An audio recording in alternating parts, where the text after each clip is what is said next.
security and policy initiatives. Good morning, friends. On behalf of SAPI, the Think Factory, standing for Security, Peace and Policy Initiatives, I extend a very warm welcome to you all. Throughout the history, borders have mattered, since standing for territorial integrity and political sovereignty of a country.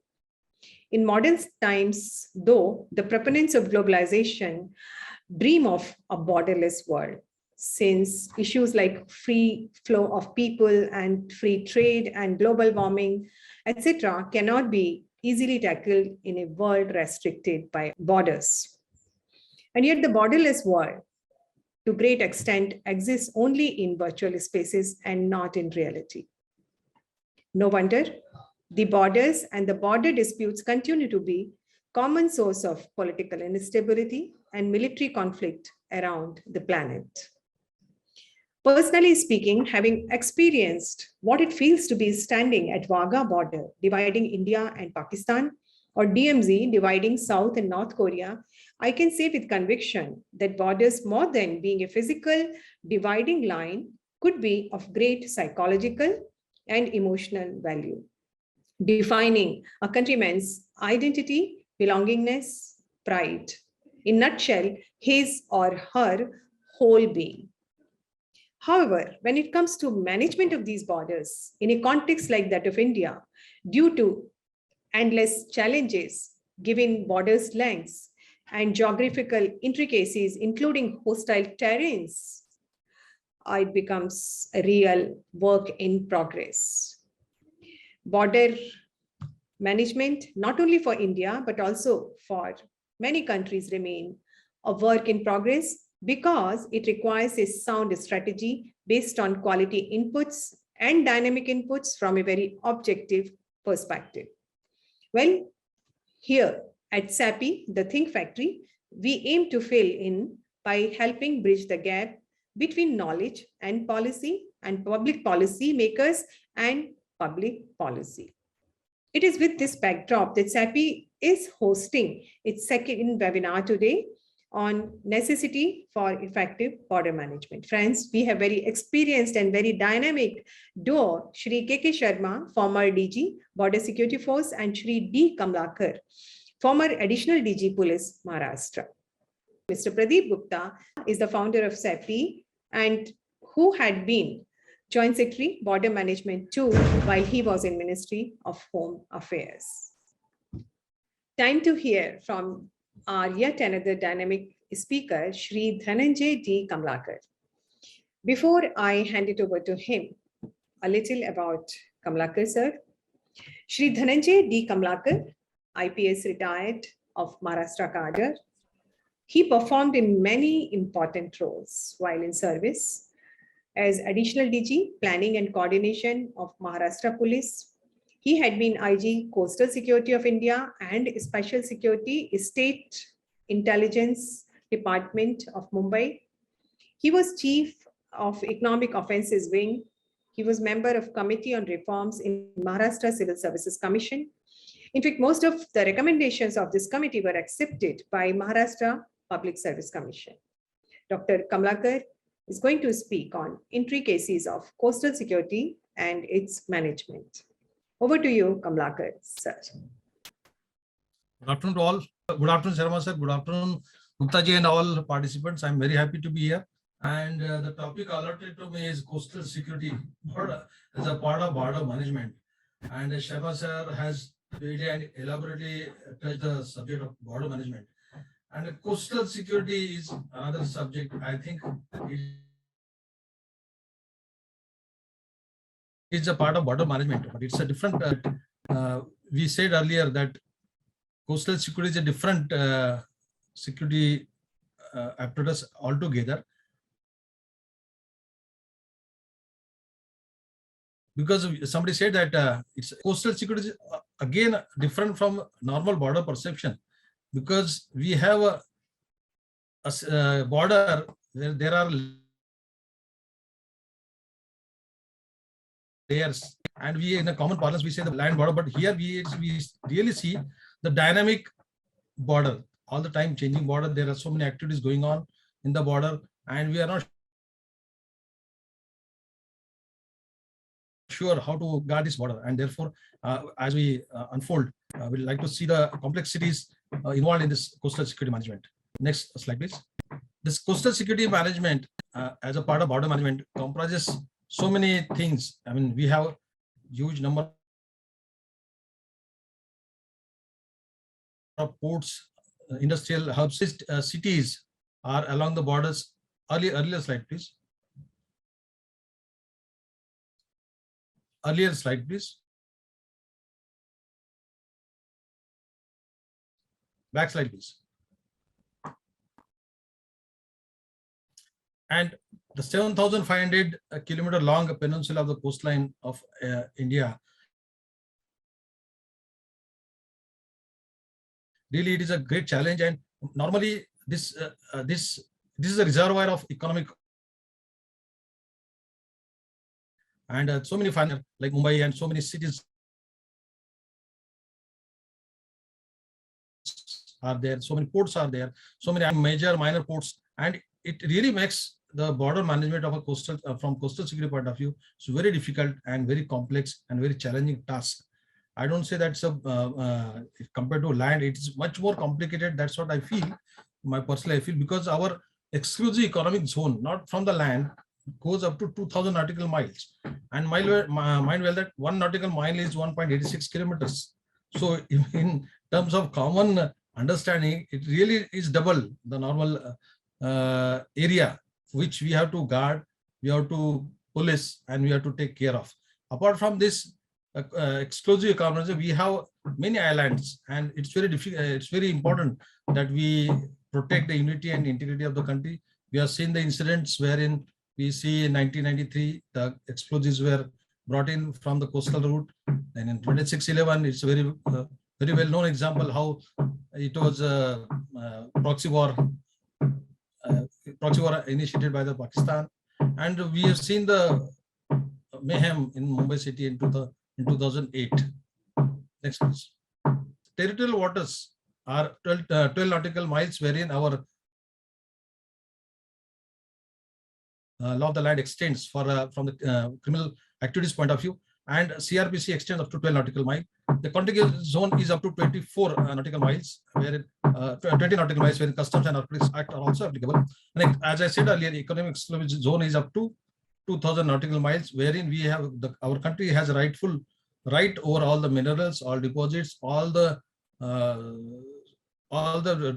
treasure which we can get, which we can be benefited from, like oil drilling is also still going on. So the local police or the state police role comes up to 12 nautical mile in the coastal security. There are 3 layers of security for this coastal security. First is the Navy, which is in the overall maritime security control and coordination, that is a lead agency.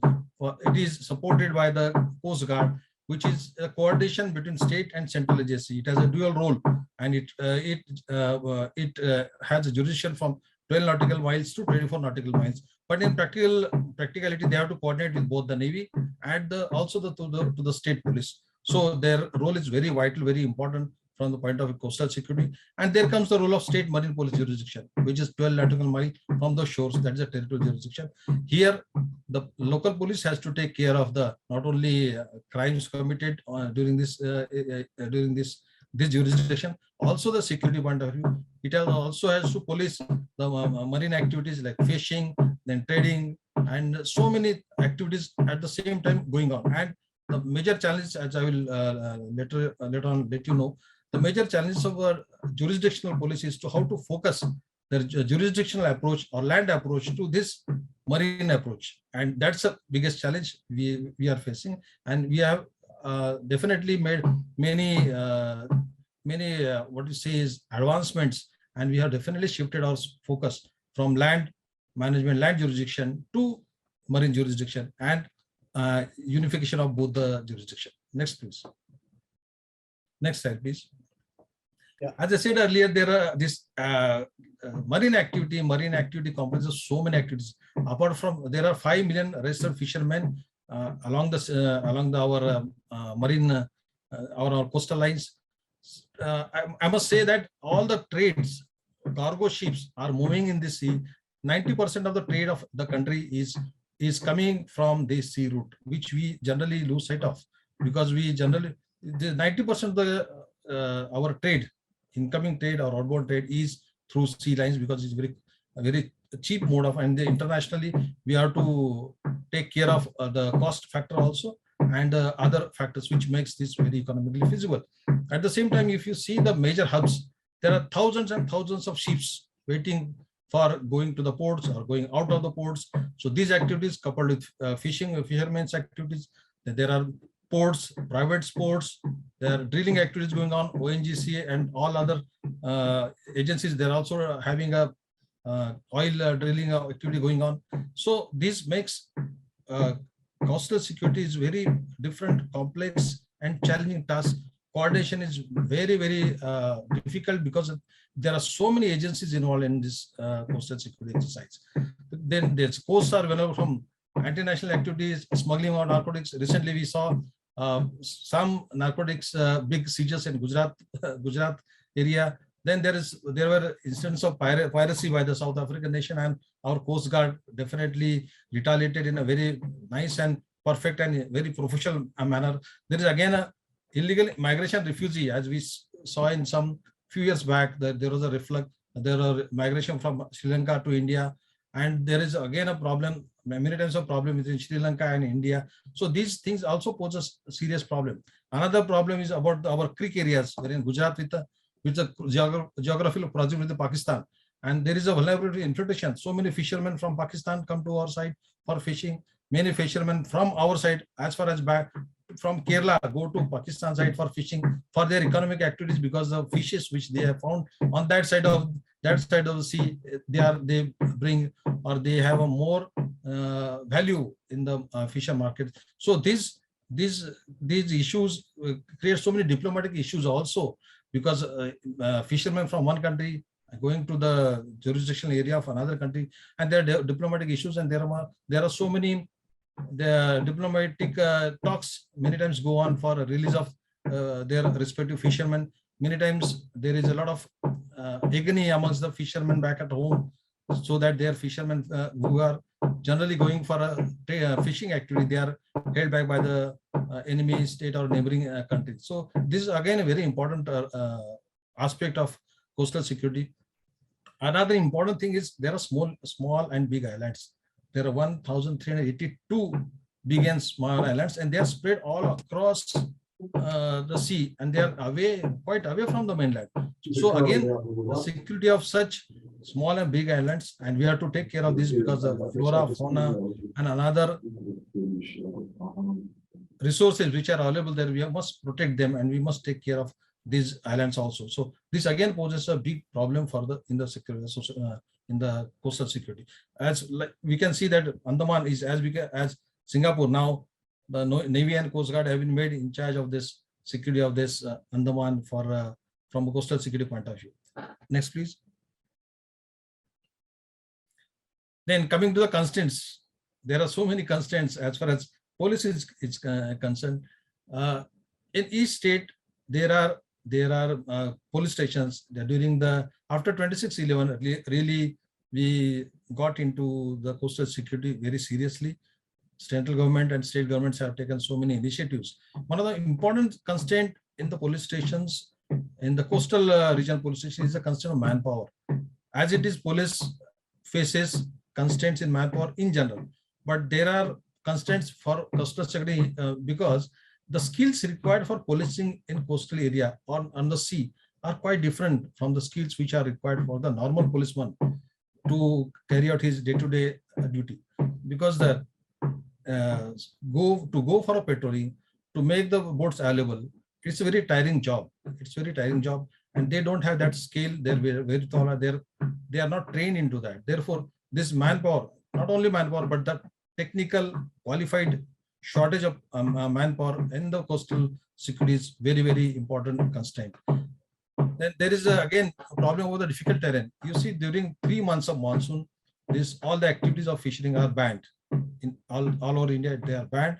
We can't go out, but at the same time, many fishermen venture out because they have to carry out their day-to-day activities, they have to earn their daily bread. So there are so many gaps in this, because this is a period wherein everything is at a low ebb. We are down we are not so alert, but at the same time we have to be alert about this, so that somebody should not exploit this our vulnerability.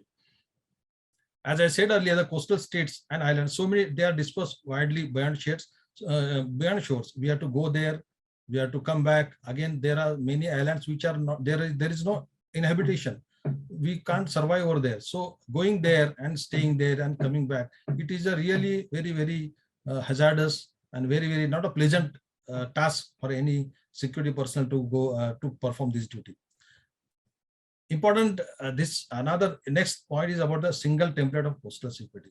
It's very, very confusing. There are so many agencies involved. We have Navy, we have Coast Guard, we have Marine Police, we have Fisheries Department, we have Ports Department, we have Customs, and we have so many other agencies, plus other important installations, vital installations are also operating in this coastal area. Their security apparatus, say for example, CISF is also guarding some of the vital installations along Maharashtra coastal line. So we have to coordinate with them also. CISF also comes into play. So there is no single template of coastal security, and there is no integrated approach as such. And every security apparatus, they are primarily concentrating on their own day-to-day activities, and how to bring this focus and unification towards coastal security. That is the biggest challenge, I think, in the coastal security. Therefore, this multiple stakeholders make the coordination very difficult, but we have to strengthen this coordination, because if you have to have 100% coastal security, we have to strengthen our coordination. Of course, there are some mechanisms which have been evolved of late for strengthening this coordination. We'll come to that later on. Next slide, please. This strategy of, I said earlier, integrated approach has to be there for the coastal security. So we are modernizing, we are updating, we are strengthening our surveillance and plug holes in the security architecture. So many, after 26 years, then coastal security schemes phase 1, coastal security phase 2, states apparatus were strengthened by providing them funds, by providing them boards, by providing them training, by providing various other networks for not only state police, but to Coast Guard also, to the Navy also. And I think there is some improvement so far. We can see so much of improvement, so much of interaction, and so much coordination going on a large scale. There is about the regulating enter and exit of fishermen. This is undertaken by all states. Many states, I feel that the maritime boards are there. Now we are issuing I-card system to them. Fishing department is undertaking for issue of I-card, so that the unidentified person is noticed and he can be taken care of. And very large progress is being done by these states for issuing of I-cards. Then there is another thing, it's color coding of the boats. Different states have different color codes, so that we can identify which state that particular shipping boat belongs to. And in Maharashtra, I think we have linked this with the diesel, because the fishermen get diesel for their activity on a what you call a discounted price, subsidized price. So whosoever does the color coding, only he will get the discounted diesel. So that we are trying to ensure that every boat gets a color code, and his boat is colored differently, so that we can identify which boat belongs to which state. This problem of identification of meter boats which are below 20 meters long, that's another issue. And there some apps were being developed for transportation, and some of our research institutions, like, they are also involved in developing this particular system, so that this vulnerability is reduced to a large extent. This coastal security scheme has, as I said earlier, they have provided for funds for establishment of police station, their infrastructure, and then boards, and so many infrastructure related activities and equipments were provided to them. This important part about these ports and SOPs. These SOPs have helped because there are SOPs on aspects of policing, marine policing issued by the MHA, and these are being regularly implemented. Then again, security audit of all these establishments is being done annually, and therefore it is definitely creating much more awareness and focus of security of this vital installation along the coastal lines. Next slide, please. Yeah, this again, the island security was focused during last 6 years. This holistic development of these islands. Some islands were to be developed on tourist lines, and some developments for the preservation of the life of inhabitants and their flora fauna. And this has been focus of the government of India to develop these islands and so that at the same time secure these islands. There is a space technology being used. As I said, ISRO is involved for developing of transporters for the less than 20-meter long boats for identification. Then these are there is a definitely coastal a lot of synergy now between government of India, coastal security, Coast Guard. There are many exercises being undertaken by all these security agencies periodically, so that we test our preparedness, we test our reaction time, we test our skills acquired during the training, we test our real whether we are developing proper attitudes and aptitude for the security from the coastal security point of view. There is this setting of the Coastal Police Academy and by BSF. I think it will make a big change for the training and training of marine police, especially marine police in the country, because this was long felt need. This was going for long, and when marine police, they go for a coastal security initiative, they lack all the skills because there are different procedures to be used.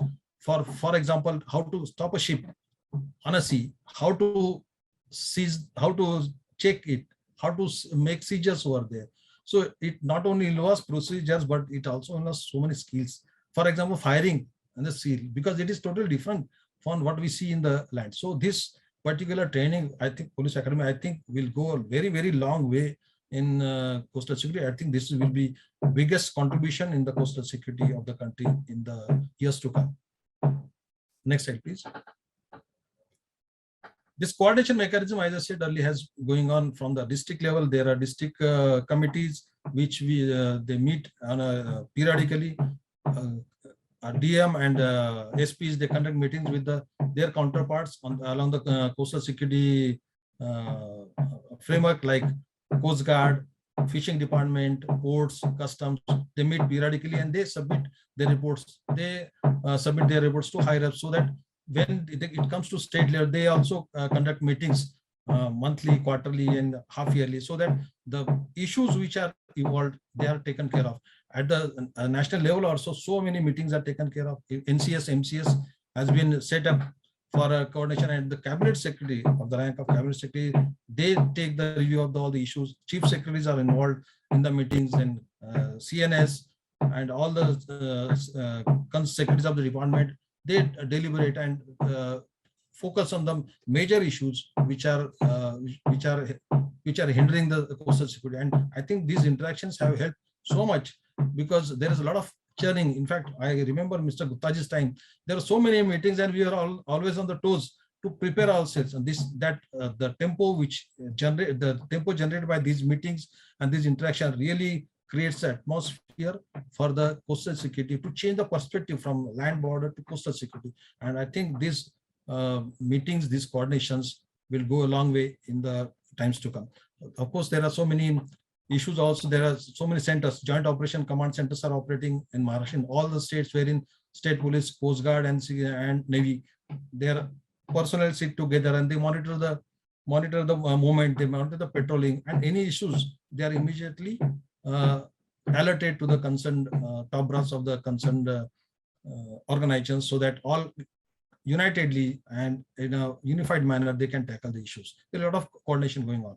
This CSN network, it has really helped, and I think this is going to be these are eyes for coastal security, and it's a very vast network. It covers entire 7,500 kilometers of our coastal line, so that everything is under watch. Everything is under watch. This post 2611, this NCS MCS I told you earlier, this is coordinating and giving a apex level coordination committee which takes care of all the issues in the country. Next time, please. The legal measures taken are like see, earlier there were only 2 police stations for this entire coastal India. One is Mumbai and another in Calcutta. Now each state has only 1 police station to take care of the coastal criminal jurisdiction. Earlier, something happens in the Gujarat border or something happens in Kanyakumari border, a police station in Mumbai, it had to take care of all the things. Now it has been simplified, thankfully so. Their jurisdiction has been restricted so that they concentrate on a limited area. This has come as a important step in the coastal security. These operations, Operation Swan, Operation Kavach, Operation Tasa, they are conducted periodically. As I said earlier, this is a big Operation Kavach is the biggest exercise. All the agencies are involved along the coastlines of each state. All fishermen are alerted, all boats are out, all the agencies are out.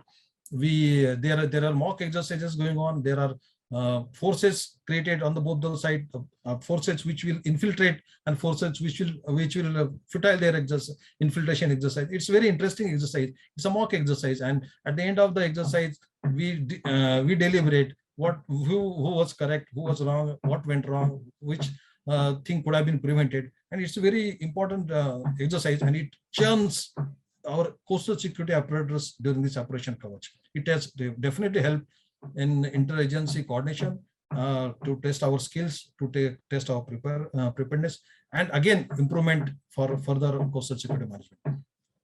This electronic surveillance has come as a great boost for the coastal security. This NC3I and this naval IMAC, they have contributed. They are going to be contributing a lot. Then we'll have a ISPS, VTMS, AIS. All this technological boost for this coastal security definitely will give a punch to the overall coastal security management, and it will help the local police also to get the confidence of coastal security management in the days to come.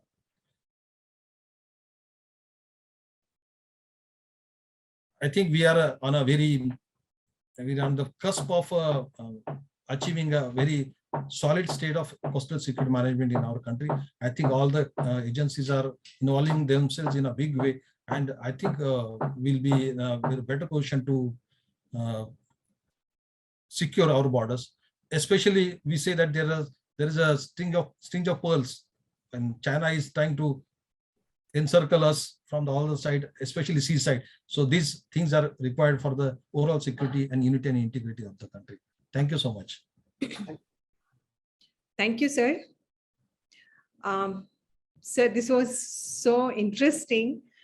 Besides, so secondly, you highlighted all the complexities and all the challenges involved in the task at hand for those manning coastal security, planning for it.